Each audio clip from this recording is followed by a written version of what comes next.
জোরদার ভাবে আমরা এই বক্তব্যটা এখান থেকে বলতে চাই, যদি বিজেপি পশ্চিমবাংলার বুকে ধর্মের বিভেদ লাগে রাজনীতি করতে যায়, তাহলে আমরা তাদেরকে এখানে ইররিলিভেন্ট এই পশ্চিমবাংলার রাজনীতির বুক থেকে not to vote for BJP slogan দিয়ে তাদের অস্তিত্ব এখানে মুছে দেওয়ার চেষ্টা আমরা শিখ সম্প্রদায়ের তরফ থেকে অবশ্যই সুনিশ্চিত করব।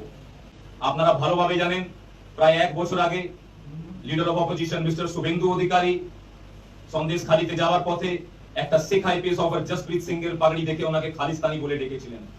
আর ওর থেকেও বাজে ঘটনা, মিস্টার সুকান্ত মজুমদার একটা পাঞ্জাবি অফিসারের মাথায় ইন্টেনশনালি, আমরা যে কি উনি কিছু ক্লারিফিকেশন দেয়নি, এবারে আমরা মনে করছি ওরা ইন্টেনশনালি এই ঘটনাটা ঘটিয়েছে।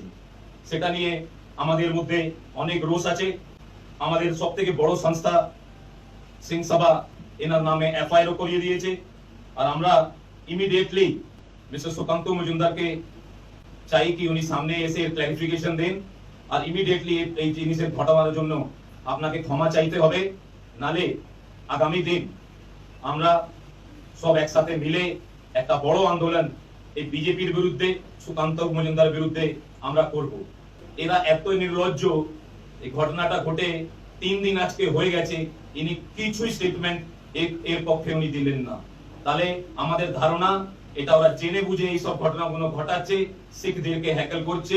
আর আমি ওনাদের জানিয়ে দিই, আমরা আন্দোলন করতে জানি, আমাদের নিজের অধিকারের জন্য আমরা আন্দোলন করতে জানি। 2019-20 আমরা দেখিয়ে দিয়েছি, যখন প্রাইম মিনিস্টার নরেন্দ্র মোদী বা বিজেপি গভর্নমেন্টকে কৃষক আন্দোলন, কৃষকদের বিরুদ্ধে যে আইনগুলো এনেছিলেন ওটা বাতিল করা হলো।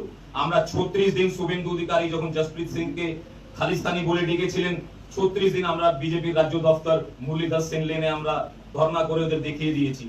কিন্তু এইবার আমাদের আন্দোলনটা আরো তীব্র হবে। ওরা আমাদের পাগড়ি না সম্মান করে, আমাদের পাগড়িকে অসম্মান করে ওরা কোনোদিনও ছাড়া পাবেন না। আগামী দিন আমরা ওনাদের বিরুদ্ধে একটা বড় আন্দোলন করব। আদারওয়াইজ ওরা ইমিডিয়েটলি সামনে এসে যদি ক্ষমা না চান